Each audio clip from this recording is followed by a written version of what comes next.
Au nom du Père et du Fils et du Saint-Esprit, Amen. Grande joie d'être là avec toi en ce 8 janvier. Nous célébrons aujourd'hui, en ce dimanche, la fête de l'Épiphanie. Même si la fête de l'Épiphanie, c'est le 6, ça veut dire vendredi dernier. Aujourd'hui, célébrons d'une façon solennelle la fête de la manifestation de Jésus qui se manifeste pour tous les peuples, non pas seulement pour le peuple d'Israël. À travers les rois mages, Jésus, il se fait connaître à tous les peuples. C'est le souhait, le désir du cœur de Dieu. Et la première lecture d'aujourd'hui, c'est Isaïe chapitre 60, à partir du verset 1. « Debout resplendis, car voici ta lumière, et sur toi s'élève la gloire du Seigneur, tandis que les ténèbres s'étendent sur la terre, et l'obscurité sur le peuple. Sur toi s'élève le Seigneur, et sa gloire sur toi paraît. Les nations marcheront à ta lumière, et les rois à la clarté naissante. Lève les yeux aux alentours et regarde. Tous sont rassemblés et viennent à toi. Tes fils viennent de loin, et tes filles sont portées sur la hanche. Alors tu verras et seras radieuse. Ton cœur tressaillira et se dilatera, car les richesses de la mer afflueront vers toi, et les trésors des nations viendront chez toi. Des multitudes de chameaux te couvriront, des jeunes bêtes de Madian et d'Epha. Tous viendront de Saba, apportant l'or et l'encens, et proclamant les louanges du Seigneur. Alors, ici, nous dit, debout, resplendis, car voici ta lumière. Sur toi s'élève la gloire du Seigneur. Debout, mets-toi debout, car la lumière du Seigneur vient à toi. Et ici, nous parle des rois. Ici, les nations marcheront à ta lumière, et les rois à ta clarté naissante. Toutes les nations et tous les rois de la terre, tous les peuples, ont soif de Dieu. C'est une erreur de dire, bon, il y a tel peuple qui habite là-bas, au bout du monde, ils ont déjà leur foi, leur culte, leur façon de connaître Dieu, alors on le laisse tranquille. Mais non, c'est faux. Tous les hommes et toutes les femmes de la terre ont soif de connaître Jésus-Christ. Jésus-Christ, il est la réponse pour la soif du cœur de tous les peuples et toutes les nations. Même si des peuples ont déjà, on pourrait dire, les semences, c'est vrai, ça veut dire, il y a les semences, la présence déjà de Jésus dans leur culture, mais tous les hommes de cette terre désirent connaître Jésus-Christ. Ils désirent vraiment de vivre la vérité que Jésus nous a apportée. Pas connaître, si quelqu'un ne connaît pas Jésus, ça veut dire que sa vie n'est pas arrivée à sa plénitude. La plénitude de la vie humaine, c'est de connaître Dieu dans la personne de Jésus-Christ, lui qui est le chemin, la vérité et la vie. Et alors, tous ces passages, il est rempli de joie parce qu'ils vont à la rencontre du Seigneur. Et nous tous, notre vie, c'est sans cesse une marche à la rencontre du Seigneur.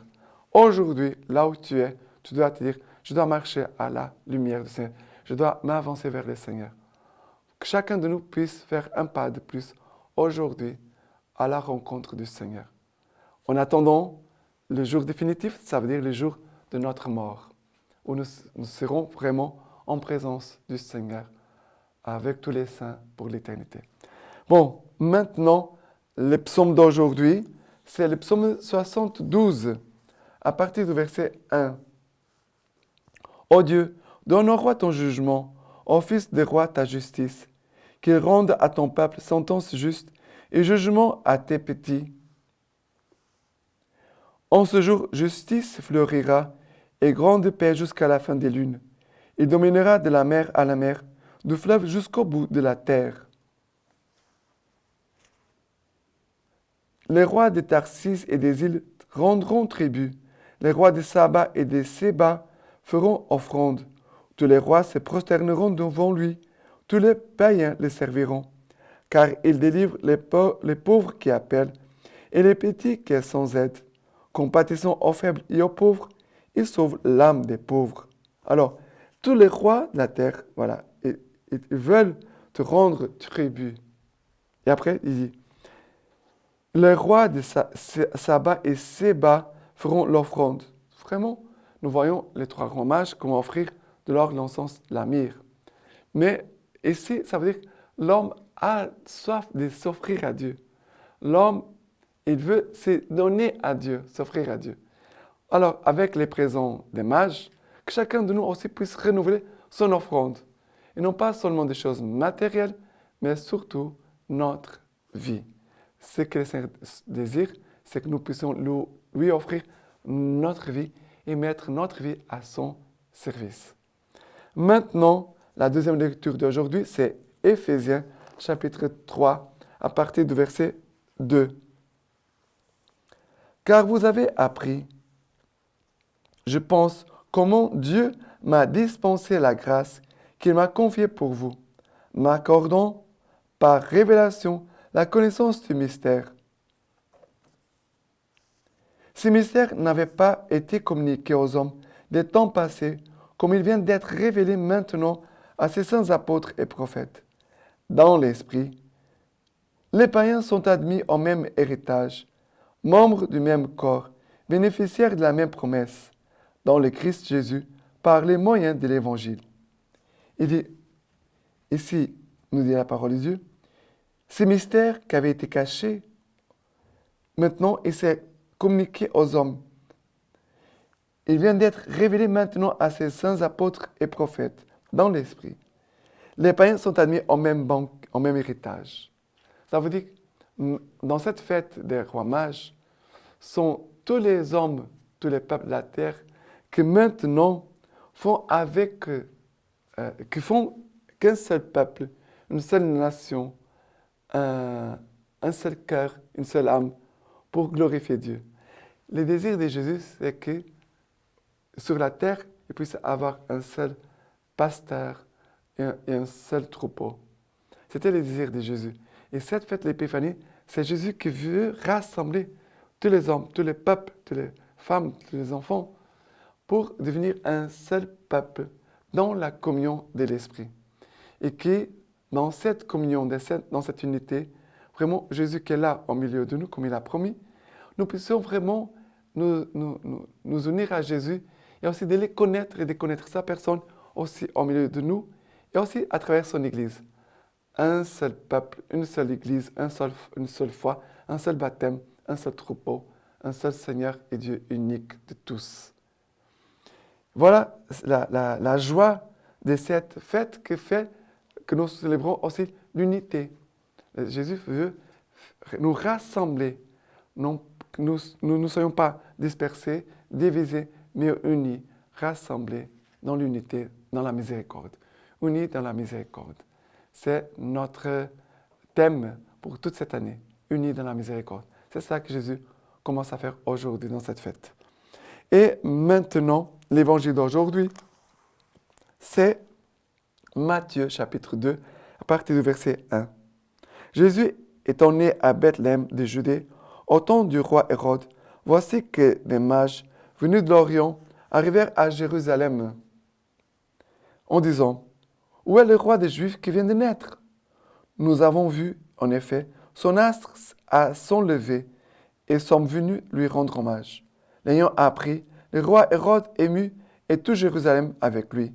Il assembla tous les grands prêtres avec les scribes du peuple et s'enquérait auprès d'eux du lieu où devait naître le Christ.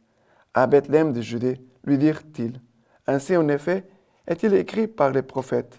Et toi, Bethléem, terre de Juda, tu n'es nullement le moindre des clans de Juda, car de toi sortira un chef qui sera pasteur de mon peuple Israël.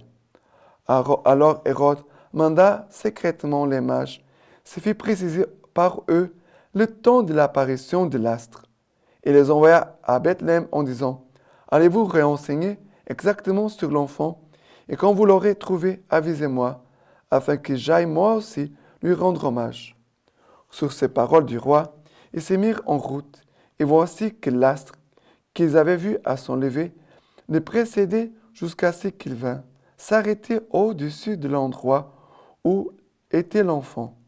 À la vue de l'astre, ils se réjouirent d'une très grande joie. Entrant alors dans les logis, Ils vinrent l'enfant avec Marie, sa mère, et se prosternant, ils lui rendirent hommage. Puis, ouvrant leurs cassettes, ils lui offrirent en présent de l'or, de l'encens et de la myrrhe. Après quoi, avertis en songe de ne point retourner chez Hérode, ils prirent une autre route pour rentrer dans leur pays. Alors, ce qui me touche ici, c'est d'abord la présence de l'astre. Dieu a donné un signe, une astre, une lumière très forte, une étoile, qui les a guidés jusqu'à Bethléem. Ça veut dire que le Seigneur, dans notre vie, il a mais aussi peut-être des personnes, je pense des personnes, qui peuvent aussi être comme des astres, des personnes qui nous montrent les chemins pour aller à Bethléem, ça veut dire pour aller à la rencontre de Jésus. Nous devons rendre grâce à Dieu pour ces personnes-là, qui dans nos vies ont été comme cet astre qui nous a montré le chemin jusqu'à Jésus. Deuxième chose, c'est que quand les 3 mages sont arrivés à Jérusalem, Hérode appela les scribes du peuple et les grands prêtres. Il leur a posé la question, où doit naître le roi des Juifs? Où ils ont trouvé la réponse? Dans la parole de Dieu. Ils vont ouvrir le prophète Isaïe, il va dire, le prophète Michée, qui va dire, et toi, Bethléem, terre de Juda, tu n'es nullement le moindre des clans de Juda, car de toi sortira un chef qui sera pasteur de mon peuple Israël. Alors, ici, la réponse se trouve dans la parole de Dieu. Nous devons trouver les réponses dans la parole de Dieu, pas ailleurs. Et confirmer aussi ces réponses à travers notre accompagnateur spirituel. Mais ne cherchez pas ailleurs. Troisième chose, c'est que les rois mages, même avant d'avoir rencontré Jésus, ils étaient déjà dans une grande joie. À l'approche de Jésus, il y a toujours une grande joie.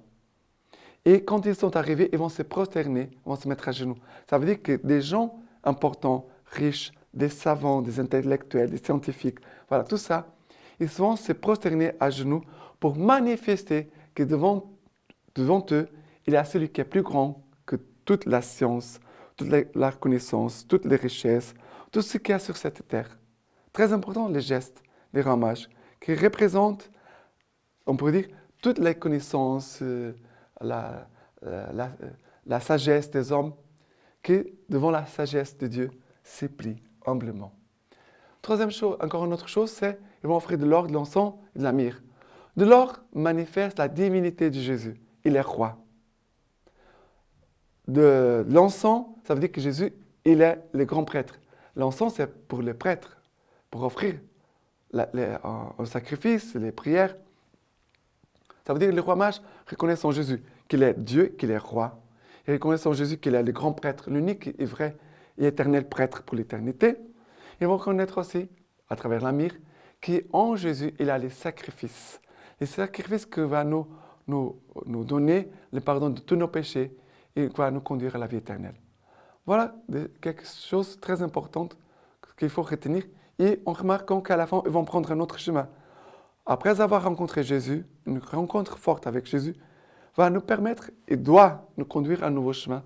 Ça veut dire qu'il y a quelque chose de nouveau, une nouvelle conversion, un nouveau pas vers Dieu, dans la volonté de Dieu. Maintenant, la lecture patristique d'aujourd'hui. De Saint Léon le Grand. La miséricordieuse providence de Dieu a voulu, sur la fin des temps, venir au secours du monde en détresse. Elle décida que le salut de toutes les nations se ferait dans le Christ. Que